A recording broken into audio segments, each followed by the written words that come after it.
We're good. You got it, buddy.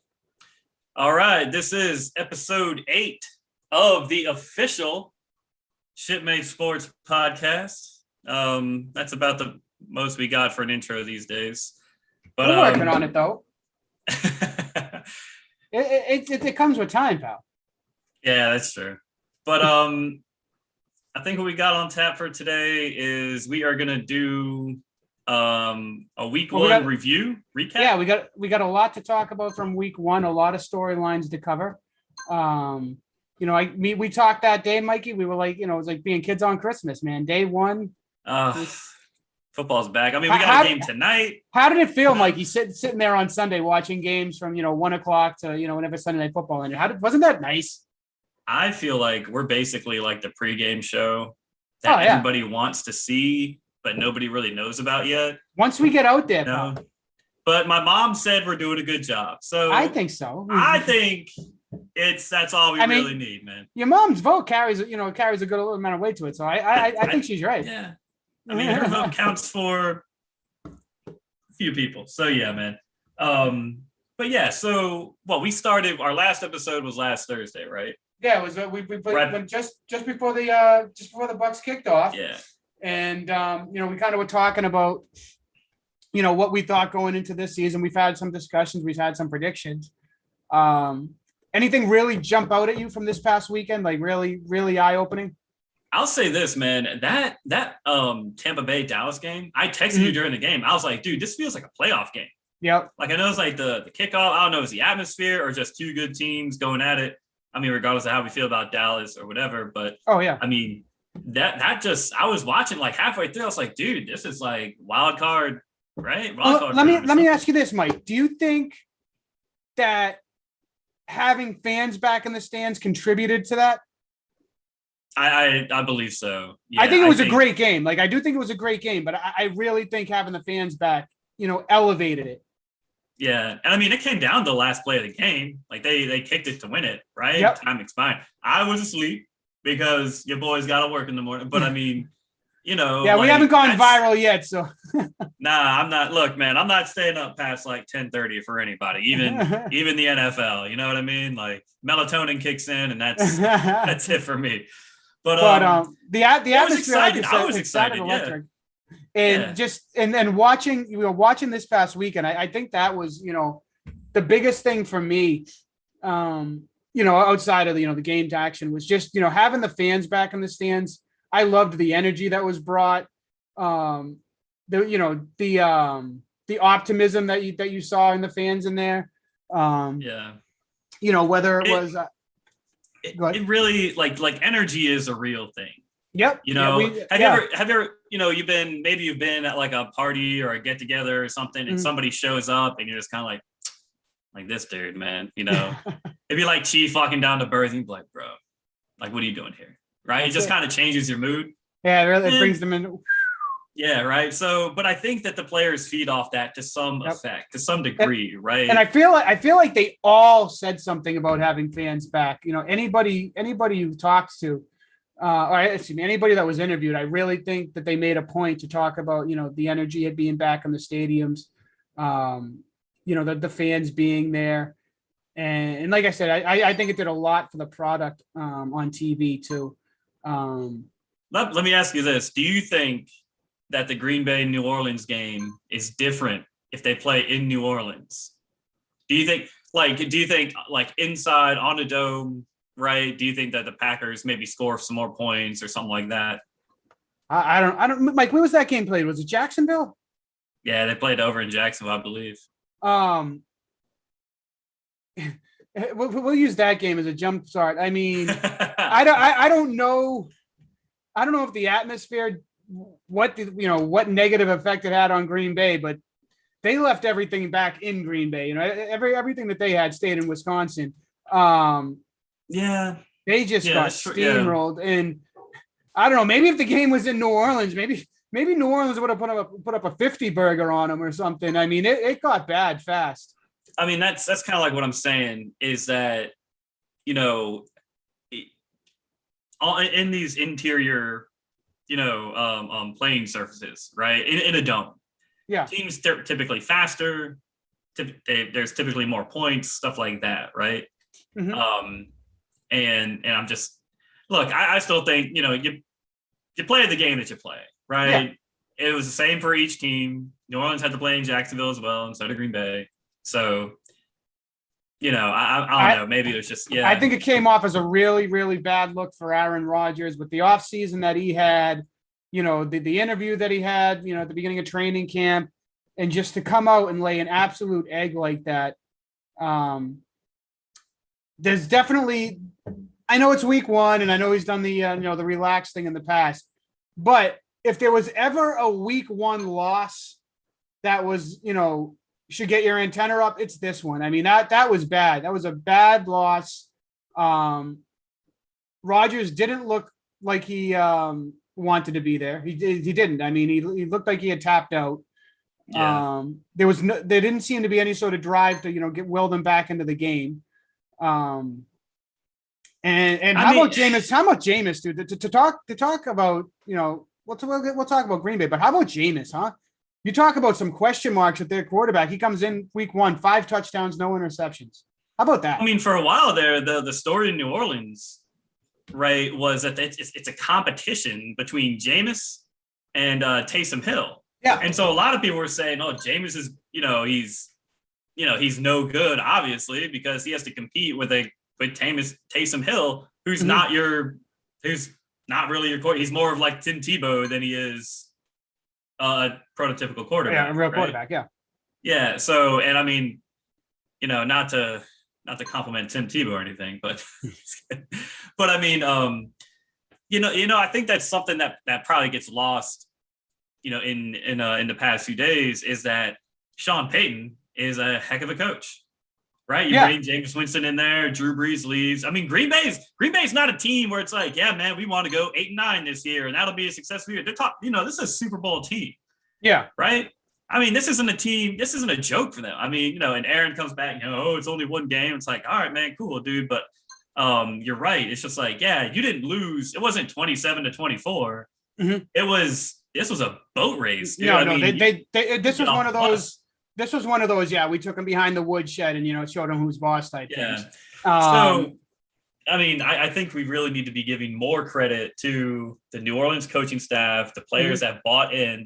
That team. I mean, well, Michael Thomas wasn't playing, right? I mean, I think he's out for a bit. Drew Brees leaves, so like your 2 stars on offense. But I mean, you still have people that have been there for a bit. You still have players that have been there. They know the system, and right. Well, I mean, Mike. So, is this game an anomaly for Jameis Winston? We got to take into account he was a number 1 pick. He was a number 1 overall pick. So,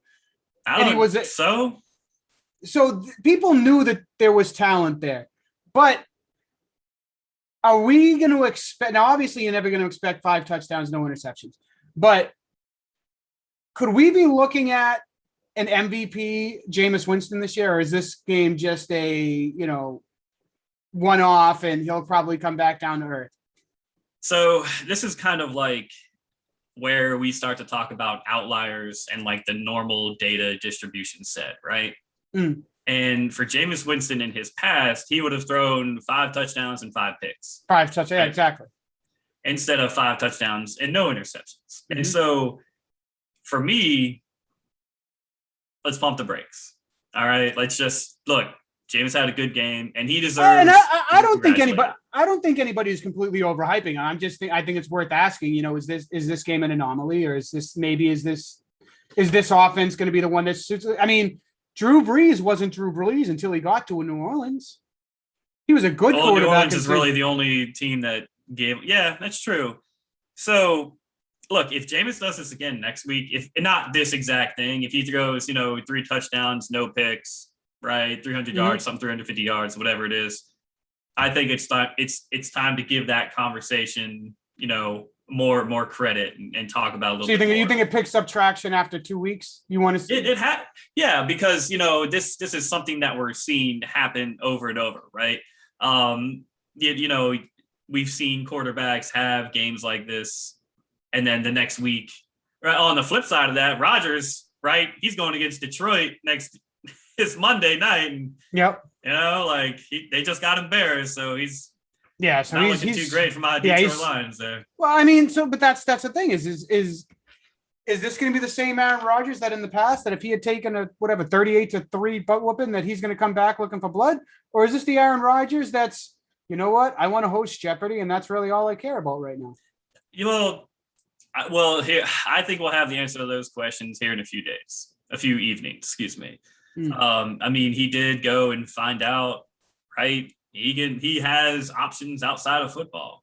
He doesn't even have to play football anymore. He could probably retire if he invest, just all the money he has. So yeah, maybe, that's possible, but Green Bay is a good team. But Mike, we've had many conversations in the past, and we both kind of agreed that, you can't hit the panic alarm in September. And I've said that. I think you've agreed with me. We've said it too. But if that's what Belichick does. Belichick knows September isn't. Well, this is my point though. Is so they get spanked on the road by New Orleans, and we'll say it's on the road, even though it wasn't actually in New Orleans. If they come back to Green Bay on a Monday night and lose at home to Detroit, they better press the panic button in Green Bay. Don't you give me hope, Joey? Don't play with my emotions. It might be time. I mean, it might be time to. Here we go. It might be time.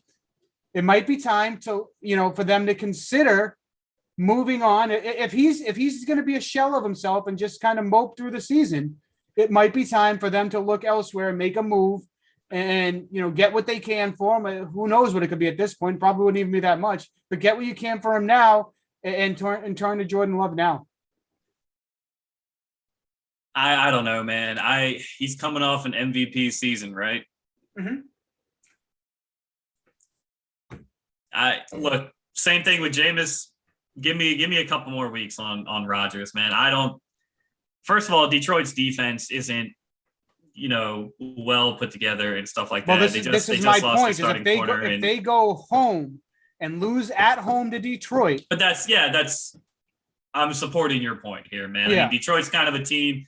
Now, I don't think that just because you're playing Detroit and it's a new regime in there and, new coaching staff, bunch of new players, stuff like that, we saw them come back almost against, I saw them come back almost, and everybody did, against San Francisco. So there is heart there.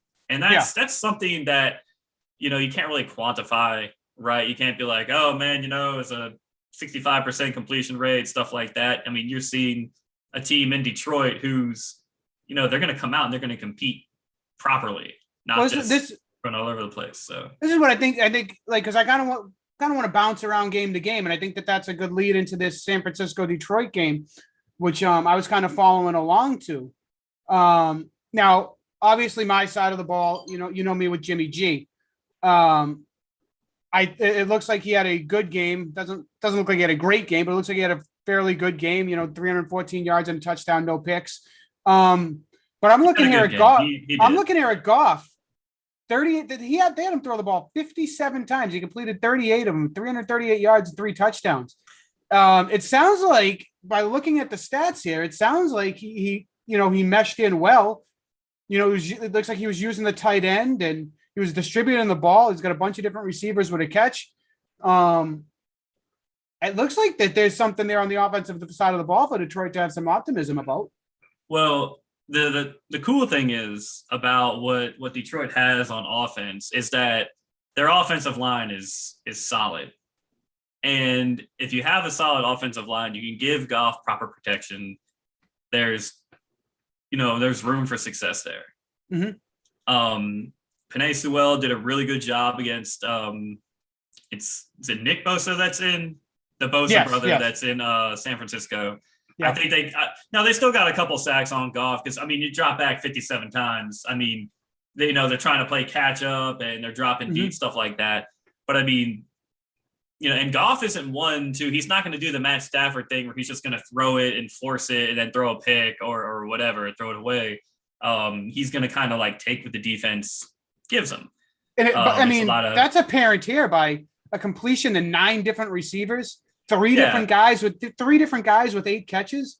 That's pretty good. So Yeah, so what I think they're doing there is they're tailoring the offense to, support Jared Goff, give him a chance, and kind of maximize his ability, which is what you want to do to have success. But yeah, so that game was out of reach. Detroit didn't show up in the first half. I think at the end of the first half, it was like 33-10 or something, 38-10. So it was something crazy, man. 31-10. And then the final score wound up, they lose by 8. And the thing was that when they were coming back, right, they went down. And what I really liked about what Dan Campbell did, I don't know if you're going to see this on the stat sheet. Well, I mean, you should see it on the stat sheet, but they kept going for it on 4th down. If they're around midfield, like Dan Campbell's like, nah, we're going for it. Like, screw punting, man. Like, we're going for it on 4th down. And I think they converted I think it was like a 50% conversion rate or something like that. So I really like that. Like, you're on the opposing team's like 45-yard line. Go for it on 4th down, man. Like, whatever. And they got it a few times. So I really like that. But look, San Francisco is a team. They're ready to go, man. They're ready. That's what I wanted to ask, because I only watched the clips. I mean, yeah. San Francisco is that's a good team over there, man. They're ready to roll. Jimmy G looks dialed in. Well, this is my thing, man, is we have a difference of opinion on where we think Jimmy, fits in the echelon of quarterbacks. But one thing that is just on the scoreboard is the guy wins. He does win. I mean, he has to be on the field to win. And yes, I'll give you that. Yes, he has to be on the field, and that's an issue. But when the guy is on the field, regardless of stats, the W's are there. And ultimately, that's what I care about as a fan. I care about the W's. I don't care about MVPs. I don't care about 5,000 passing yards, 50 touchdowns. No, I care about W's. And Garoppolo wins. Now, looking here, Trey Lance had a pass. It looks like he's got a couple of carries. So it looks like they were using Lance and they were shuffling him in. I gotta say, I don't get what they're doing there. Kyle Shanahan's got a legitimate winner with Garoppolo, and it looks like he's trying to push him out the door. Well, I think that in that game, when you're up by that many points, and Detroit didn't really in the first half, Detroit didn't really show signs of like, hey, we're gonna run this back or anything like that. They weren't gonna make it close. And if the first half is to indicate at all how the second half is gonna go, I don't blame Shanahan for sprinkling in Trey Lance and getting him some reps. But I thought that they were putting Lance in the first half when the game was not out of hand. But I thought they were getting him in like, periodically, a play here and there. What was it when the game was, It wasn't out of hand, but I'm pretty sure. It wasn't. Like Detroit wasn't up by like 14 or something like that. I'll say this. I agree with you. That, the 2 quarterback system, the rotating and stuff like that, it doesn't work. Like that's not what you want to, that's just not what you want to be doing. You want to have one quarterback. So each quarterback knows what their role is. One's a backup, one's a starter. Like that's it. Right. And maybe that's well defined in San Francisco. Maybe they've had those conversations in the QB room, like, hey, Jimmy, you're our starter. Trey, you're the new guy. We'll sprinkle you in. Like maybe, we'll get like the Trey Lance package going where, he comes in, they run like a, whatever suits his abilities and stuff like that. Yeah. As long as, and if they can get both quarterbacks, both Jimmy and Trey on board with that, then there's not really a problem, but I don't like let's just rotate them in, like willy-nilly with no real rhythm and stuff like that. Like, I agree with you about my thing about Jimmy Garoppolo is we've seen him run and take hits. And he can't take the hit. You can't take hits, dude. Like, you're not a running back, man. Like you're the quarterback. We need you to not do that. So then we can, keep moving as a team. You're the quarterback. You're like the leader of the team, man. Yeah. If you could just stay on the field, but like I said, the guy wins. Yeah. So I think that what Shanahan might be doing as well is getting Trey Lance some reps now, just in case Jimmy wants to, get a little big for his britches and and try to run at a linebacker. We've all seen how that plays well, out, and it's sad because he does have talent. Garoppolo's very talented. And when he's healthy, I mean, they went to a Super Bowl, they're consistently winning. And it's just like, dude, just don't do that. Whatever. It shows you that, they go to the Super Bowl, they lose, Jimmy gets hurt, and the team falls apart. Jimmy's on the field, they win. I mean, to me, it's as simple as that. When he's on the field, they win. When he's not, they don't. So the recipe says that Jimmy is the winner. I think that they wasted the pick, going after Lance, but like you said, it's always good to have the insurance policy. I think that they probably could have done something different there and not wasted draft picks for a quarterback that I don't think that they needed. I think that backup quarterback is a lot more important than. Yeah, but is it really worth trading 3 first-round picks to move up for? I mean, how much longer do you think he's going to be in San Francisco, Garoppolo? Oh, well, I mean, that's that. No. So it's not long at all. That because of that pick, not long at all. Yeah. So, I mean, they're ready to go with a guy who, right, they're just going to bring him in, and then eventually it's going to be like, all right, exactly. You cost too much money. And they're going to give the keys to the kingdom to Lance. But my point is you got a guy that when he's on the field works in your system, they win the games. Why move on? But we talk about this, right? You don't want to not mortgage the future, but you don't want to because they definitely mortgage. You don't want to always be building. Yeah, you don't want to. Well, they didn't. They're building. They're like consistently. They have their plan in place. They have their heir apparent, as it's so called. Like Green Bay did with Favre and Rodgers, right? Mm-hmm. You could move off Jimmy Garoppolo now. But what I'm saying is it wasn't just like it didn't fall into their lap. They gave up a lot to be able to get him as their insurance policy or to get. So you got you have your quarterback of the future, right? And I mean that solves that position for the next, let's just call it decade, the next 10 years. Mm-hmm. That's worth. I mean, provided that quarterback hits, right? Trey Lance could very well be a bust. Mm-hmm. Right? Mm-hmm. So you believe in this pick. If you believe that Trey Lance can be your franchise quarterback for the next 10 years, I'll give you my next, my next 3 first-round draft picks. Whatever, man. That's your start. That's your franchise quarterback. Yeah. Right. We just saw LA, the Rams, and I can get behind that. If I'm a team.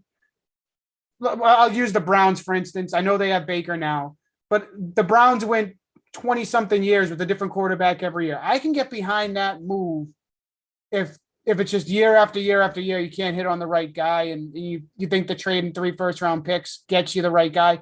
I can't get on board with that if you've got a guy on your team that wins and wins at a good clip, has brought you to a Super Bowl, is young, and then you're going to trade 3 first-round picks for a guy that you're not sure. Like I said, I can get behind it if the guy's not there, but the guy in this situation is there. Yeah, I just think we don't know if Jimmy's going to run for 5 yards and, bust a femur. Okay, mm-hmm. we just don't know, man. So you draft, which is why I think in this situation, if the guy is there and the concern is injury, I think you kind of go a Green Bay route. And where they lucked into getting Aaron Rodgers somewhere in like the 20s. That's true, yeah. You go something like that. You maybe spend a second-round pick. Where the Patriots got Garoppolo in the mid-second round. Because they thought Brady was at the end of his run. I think you kind of go that route. If you got the guy there, I don't believe in trading up to get somebody that you think might be better. But hey, it might work out. If it doesn't, I mean, it's a huge, stain on John Lynch as a GM. Yeah, I will say that they definitely, I don't want to say they went all in, but they definitely put some chips. They bet heavy on Trey Lance. This isn't 2005 where quarterbacks coming out of college need time and stuff like that. They got to sit for a couple years. Most of these guys are playing now. Justin Fields is about to start in Chicago. What's his name in Jacksonville? Trevor Lawrence is playing. Mac Jones is playing. and we need to talk about him. And who's the other one? The other rookie, Trey Lance. Zach Wilson's playing in New York, and they said he showed well. Yeah, and, even though it was a losing effort over against my pick for turnaround team of the year, the Carolina Panthers. But these guys are ready to go. They're just ready to play now, and so I don't think that. I mean, yeah, Dallas got Dak in like a third or fourth round or something like that. So it's becoming exceedingly rare that you find something like that. These quarterbacks, like, scouting is getting better, and these guys are coming out of college ready to play. We could probably go back and forth on this for a long time. I agree with you. If you got the guy there now, like, why give up the future draft capital? Yeah.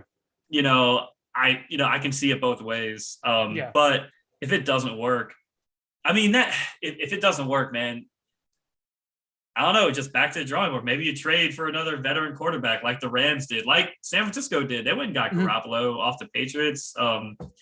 But John Lynch has shown that when he called Belichick and asked for Brady first, or maybe not first, but right. No, he's like, all right, well, let me get, and that was the story, right? He was just like, we need a quarterback over here. I don't even know who the quarterback was at the time. Was it like Nick? Sure. It wasn't Nick. It was like CJ Beathard or something. Yeah, they were kind of like, we don't have a we need a quarterback. Yeah, so. It was after the guy that took him to the Super Bowl before Kaepernick. It was after Kaepernick, and they were just kind of meandering. Yeah. So now, one of the preseason questions I had asked you, there were two teams that like have big expectations in the AFC that this is their first year with real expectations. And I'm talking about the Browns and the Bills. Both teams are, have a very good chance of representing the AFC in the Super Bowl. Both of them for the last 20 years have been bottom feeders, and now they have real expectations. I asked you going into the year, do you think the expectations might, do something to them and, they won't be able to live up to it? And, they both played well, but both teams lost in week one. Are we reading into that? Are we reading into it too much? This wasn't both these games. I'll tell you, Mike, I'm reading into it that I think that they hurt a little bit more than they needed to. And I think that their heads got a little bit bigger than they should have been because, they had one really good year. And, then, like I said, the expectations, the ESPNs, the Fox Sports, we're all talking about these two teams being, possibly up against the Chiefs in the AFC Championship. And I think that their heads got a little bit big. Probably. I bet there's some players on these rosters for both Buffalo and Cleveland that were just like, yeah, man, we're just going to walk it. We're just going to roll right into the Super Bowl. And it doesn't work that way against anybody in the NFL. We saw Jacksonville get, shellacked by Houston. It doesn't, every team in the NFL is really good. The competition margin, differential, even from the worst team to the best team isn't, well, I don't know. I guess I'd probably take Kansas City against almost anybody, but we saw the score in that game, right? Like, Cleveland was winning. Well, so all right, so and this is my thing because I've heard some talk radio out of Cleveland where they're talking about it being a kind of a moral victory that they played so well against Kansas City and lost. Excuse me. But to me, a loss is a loss. I don't chalk a loss up to anything more than a loss. Yeah, I understand you can go out and you can get shellacked, but you can make some games competitive. But ultimately, a loss is a loss, and there is a reason why a team loses. There is some aspect of the game that you were not good enough at that your team lost. Buffalo, their offense was supposed to be explosive. They put up 16 on Pittsburgh. Now, I'm not saying Pittsburgh's a bottom seller. I'm not. But for only putting up 16 at home, and you're talking about Cleveland. Well, that offense is supposed to be really good too. Everybody's talking about Cleveland and having two great defensive ends, and nobody's gonna be able to move on them. They give up 33 again to Kansas City, but still, you're talking about giving up 33. So I think both of these teams have to realize, you know what? you're not going to walk back to the AFC Championship game. Yeah, and it's easy to, this happens to me personally from time to time when like I'll get a compliment, like the boss at work's like, Mike, you did a really good job here. Like we're really happy with what you did. And I'm like, all right, cool. And then I'll kind of be like, I'm done for the month. Complacency sets in. Yeah. Yeah. You kind of get a little complacent. Now these are professional athletes, man. Like this is what you do, but you're still a human. Yeah. And, you hear all this build about yourself and you probably, there are probably some players on these rosters that are just like, yeah, man, we're just going to come into Pittsburgh and it's not going to be that hard. And next thing you know, you're in a dogfight, right? Mm-hmm. Now, Cleveland, they were winning. They were leading, big during that game. Yep. And Kansas City had to come back. Now, look, you have to know who you're playing, right? Buffalo, you got to know you're going against Pittsburgh, right? This team was what, 10-0, 11-0 last year. This isn't Detroit.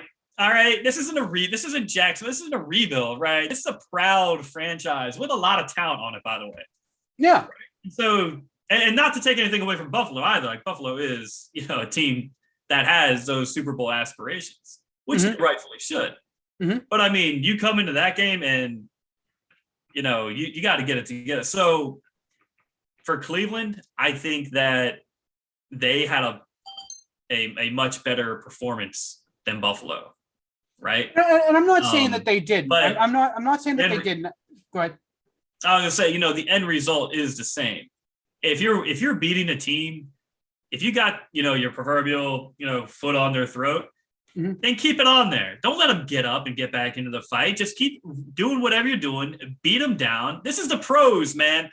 Like if there is no mercy rule. Nope. All right. Detroit almost came back on San Francisco. I don't like the fan aspect or the national media aspect of rationalizing a loss. I agree with you. Yeah. To me, a loss is a loss.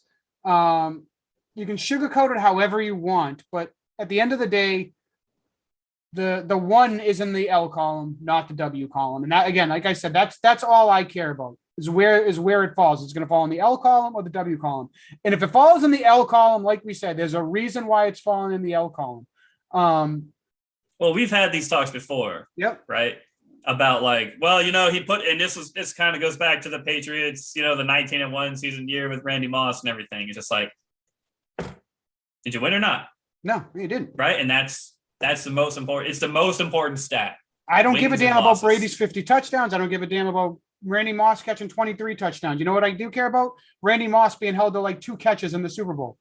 You know what? When the light was on, he didn't show up. And that's what I care about. And it sounds to me after it's 1 week, but 1 week, I think the lights were a little bit bright on these guys and they were, what's the quote? Feeling themselves.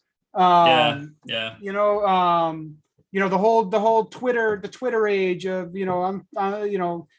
you're blowing up and all that stuff. And they're probably hearing all these tweets about how great they are. And, Josh Allen's hearing how he's going to be the MVP. The defensive end there and then Cleveland, they're just all hearing about how great they're going to be and how great they are. And you know what? You start the season off with a loss. Yeah. I mean, you can't, you just, you got to stay focused like that. And I think that falls on the coaching staff as well. And it's a full 60 minutes. If you want to say, well, it's only week 1, it's like, you know what, man, you got to be ready to go. Now, I will say that, Belichick used to use September as the extended preseason, if anything. I think his record, is always like 1-3 or 2-2, but and that's what kind of, if you're one of these teams, if you're Cleveland or you're Buffalo, or even Green Bay, you got 16 more games, man. You do, whether that's an excuse or you're just stating a fact or whatever. You just need to, sometimes you got to get hit in the face to get your hands up, and get in the fight. Well, exactly. And I mean, just to make it seem like I'm not, picking on these guys. The talk around here is how great of a game Mac Jones played for the Patriots. And yeah, there's reason to be optimistic with Mac Jones. He looked like a competent quarterback. But you know what? The team put up 16 points. They stalled inside the red zone. I believe in the red zone they were 1 of 5 or something. They were putting the ball on the ground.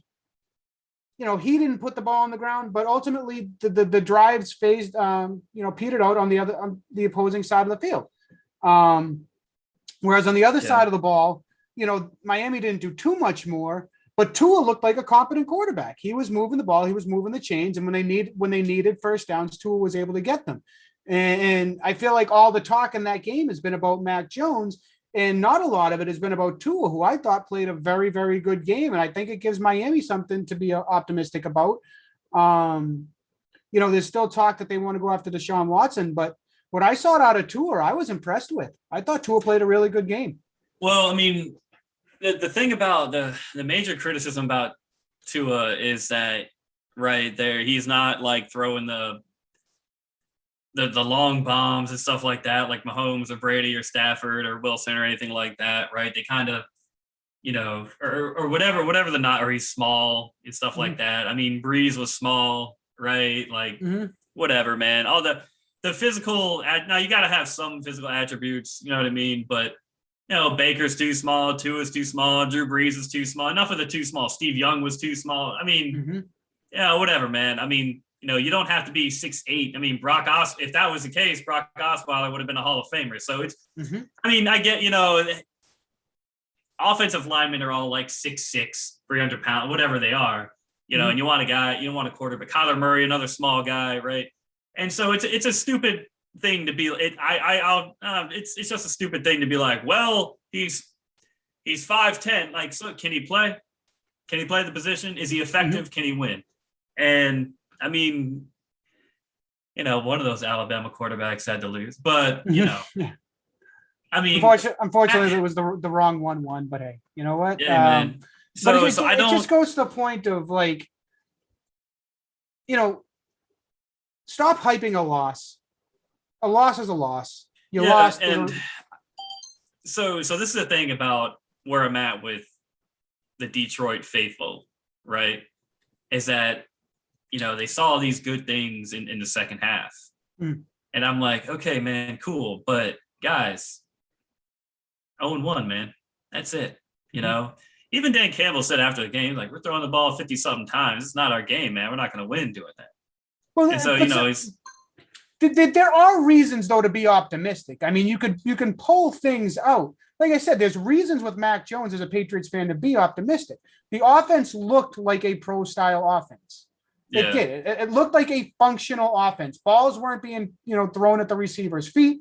He was picking up blitzes. He was standing in the pocket, and he was taking on blitzes. He was using tight ends. Both of the two tight ends look competent. But let's not make more of that than it was. Is my so point. Joey, you're okay. So just kind of clear. So you're saying don't hype the loss, but let's take the good things out of each game and build on those or recognize them. But let's not be like, well, we almost won. Yeah, exactly. Let's not play the, well, if Damian Harris doesn't fumble the ball, the Patriots would have won. Well, you know what? Yeah, he did fumble the ball.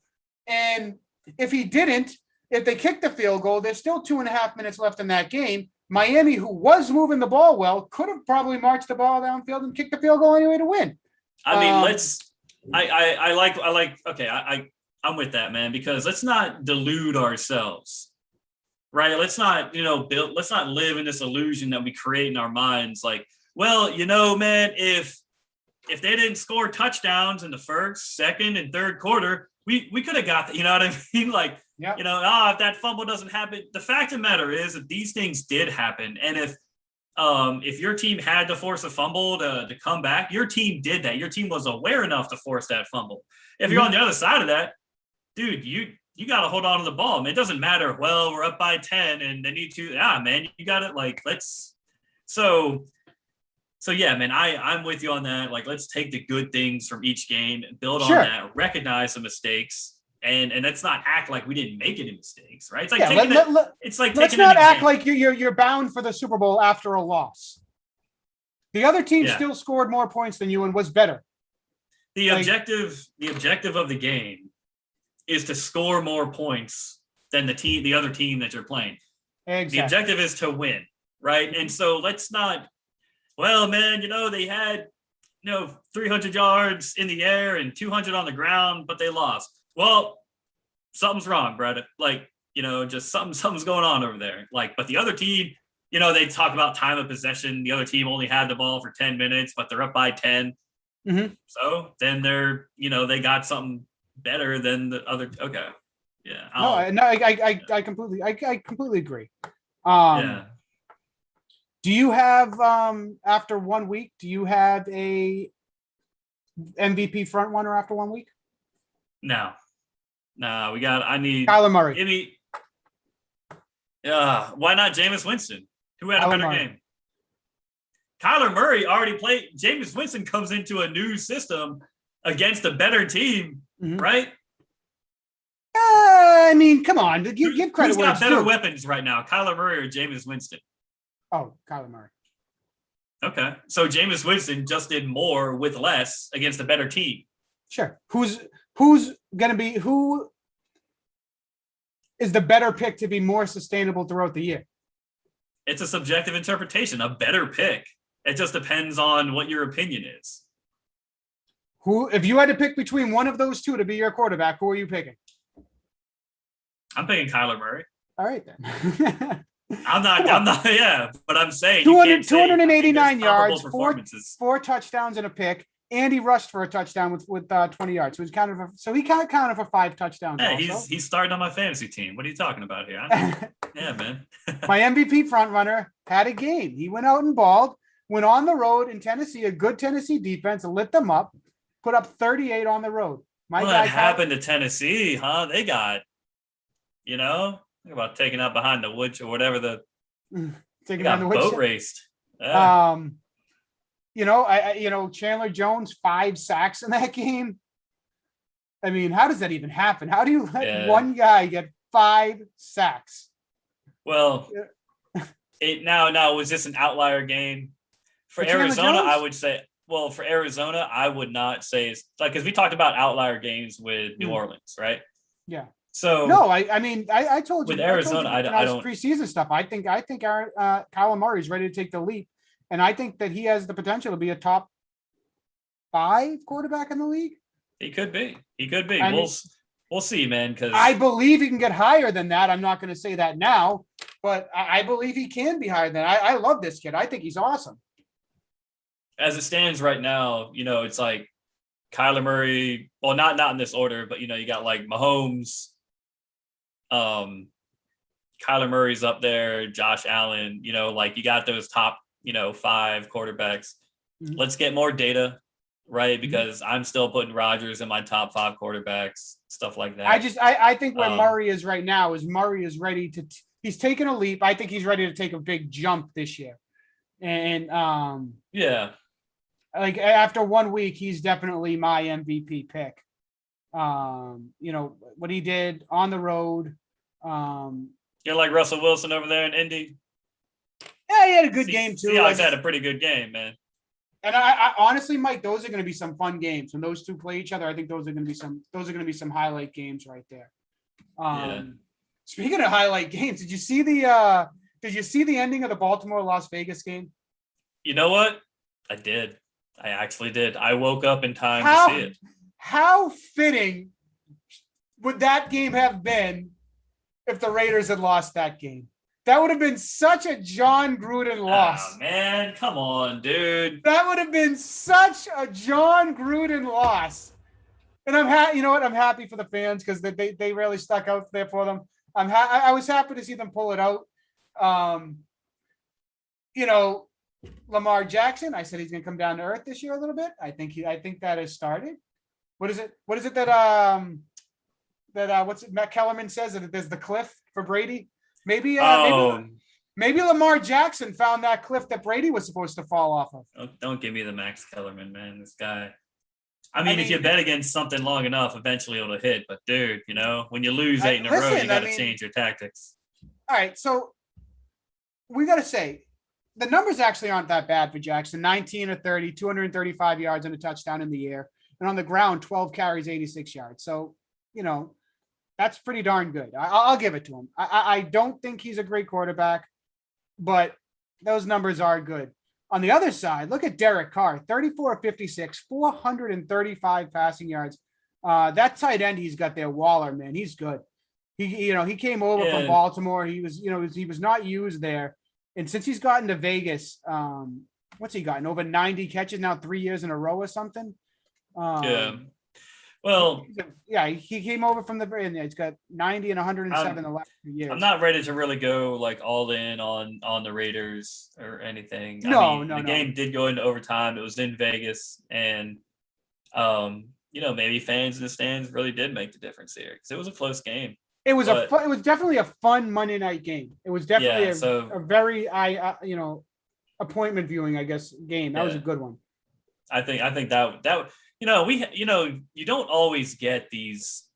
We had both good Thursday night and Monday night games. Yeah. And you don't always get, and I mean, I'm kind of skipping the Sunday night game, but we still have other games on Sunday, right? On Monday and Thursday, it's the only game that you get. Well, Sunday night was good because it was the first time that there were fans in that LA stadium, and that was cool to see. That stadium looks like that stadium is insane. That stadium's insane, and it was really cool seeing fans in that stadium. I hope that when these new let's talk about Buffalo getting a new stadium sometime in the near future, but I hope that let's put some technology into these stands. Let's put the Wi-Fi in there. You know what I mean? Like, let's get some really good upgrades. Because some of these stadiums, man, you walk into and you're just like, Jesus Christ, like you can't drink the water or whatever. Like, some of this stuff is just, it's okay to do some upgrades. And that's, because as a fan, you want to, like, you're going to watch the game, but you also want to have an experience outside of that to watch the game. So I really like what they're doing over there in LA. Yeah. No, I think it was cool. So what I was thinking of, Mike, real quick, if we want to put a quick bow on week one, let me ask you this off the top of your head, because we didn't actually, talk about this ahead of time. If you had to pick 3 stars from week one, if you had to give a star to 3 players for week one off the top of your head, who are you going with? Can I do 2 from the same team? Sure. Go. Who get you 3? So you got it right. I would go Kyler Murray. Yep. Right, and then your boy Jones there got the sacks on the defensive side. Right. Yep. So that's 1 offense, 1 defense, and then I'd probably go. Jameis Winston. So all right. So we hit on 2. We had 2 of the 3 scenes because I went with Kyler Murray, Jameis Winston, and then you got to give it to him, Patrick Mahomes, and another just. And it's like almost ho-hum for him. 27 to 36, 337 yards and 3 touchdowns, and he gets overlooked. So those are my. It was a comeback win, right? Yeah, and it's just that's pedestrian for him. And I'll eat crow on Mahomes because you know what, I thought after his first year, I thought it was going to be a flash in the pan. The guy is as legit.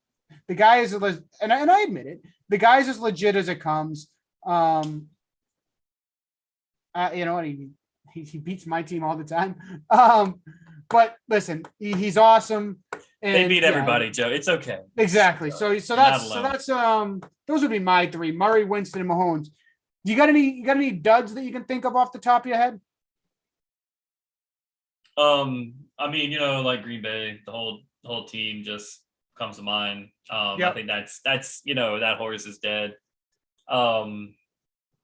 The Jaguars, either we just really overlooked the Texans, or it's really a total rebuild there in Jacksonville. Tennessee, I've been very high on Tennessee all offseason. So you're gonna go with the collective team, yeah. I mean, oh, you mean just a player? Well, because I mean, my number 1 dud of the week, I was going with Aaron Rodgers. I didn't think he showed up at all.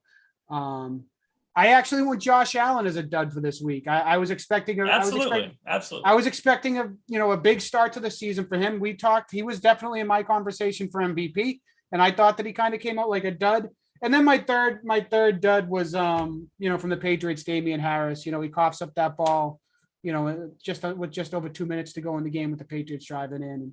And, what how I say, don't blame one thing on a loss, but those would be my three specific duds. But I actually, I kind of get where you're going with it with you saying Green Bay. I mean, the team itself, I mean, Rodgers is that team. That's why I kind of went with Rodgers.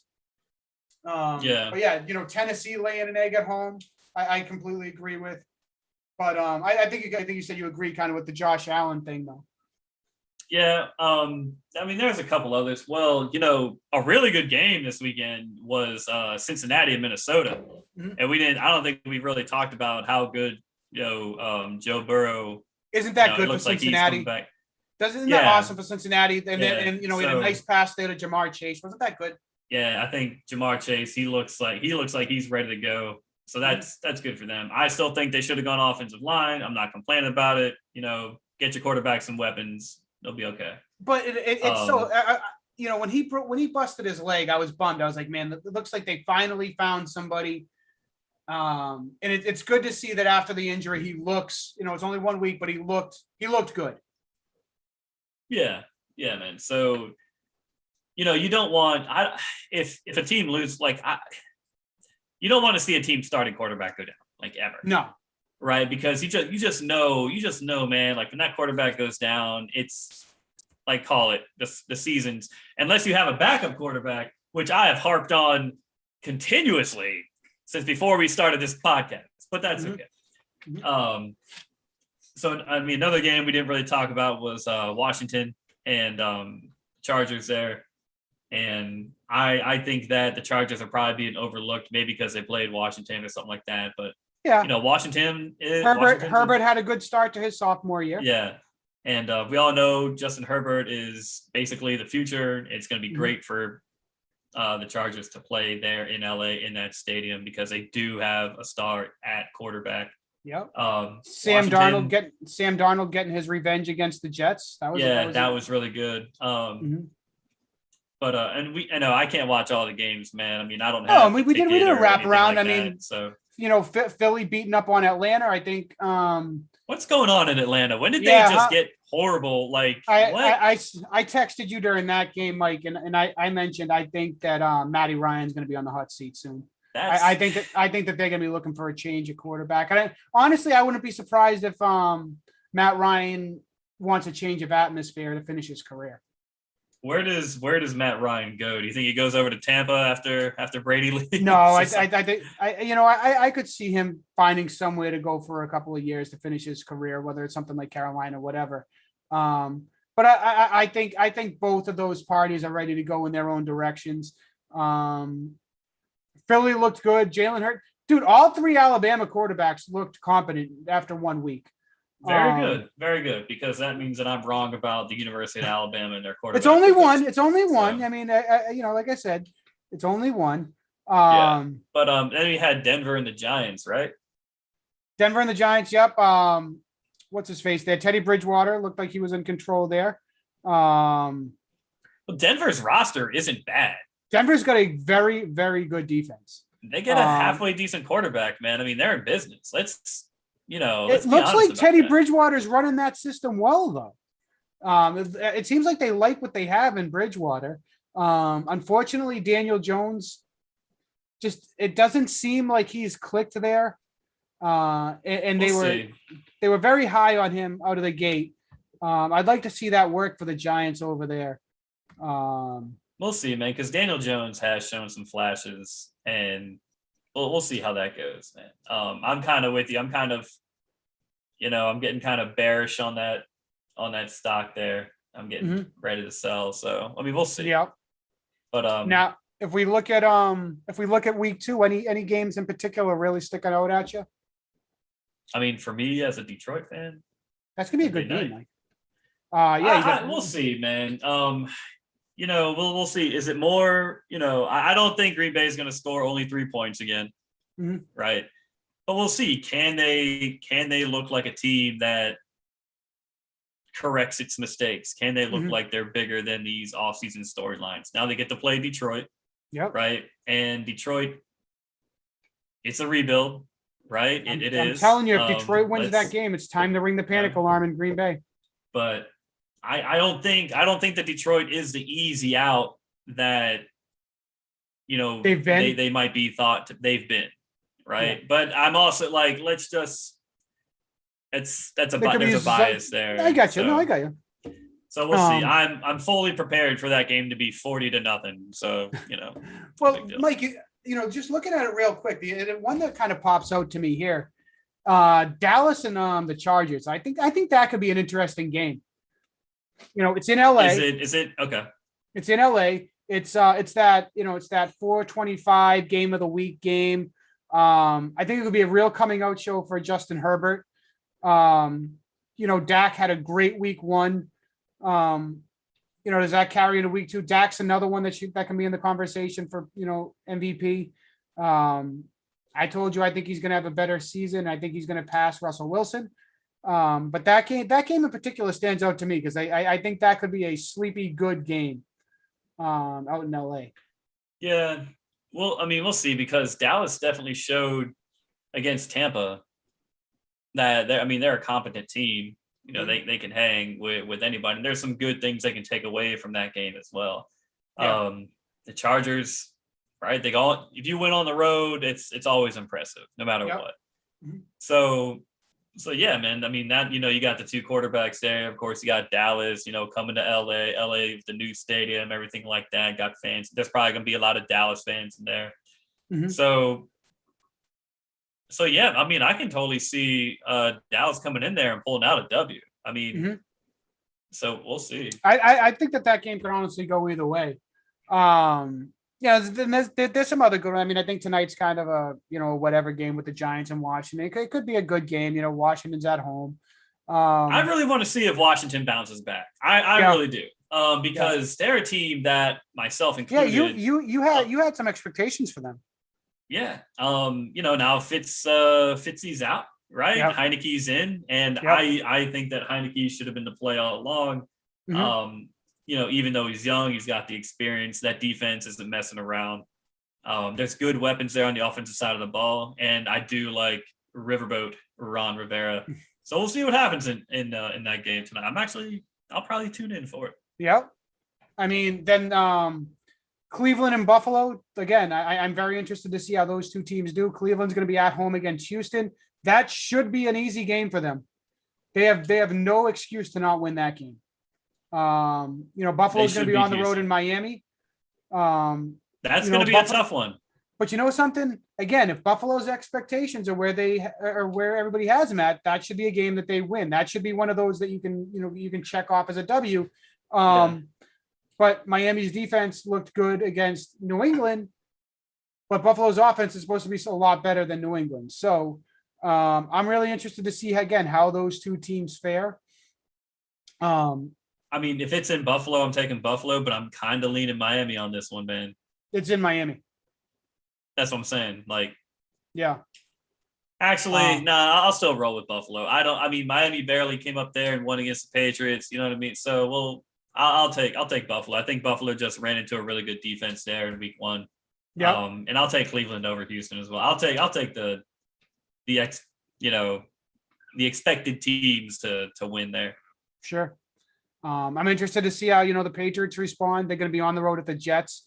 It's going to be Zach Wilson and Mac Jones. I'm interested to see how Mac Jones does on the road.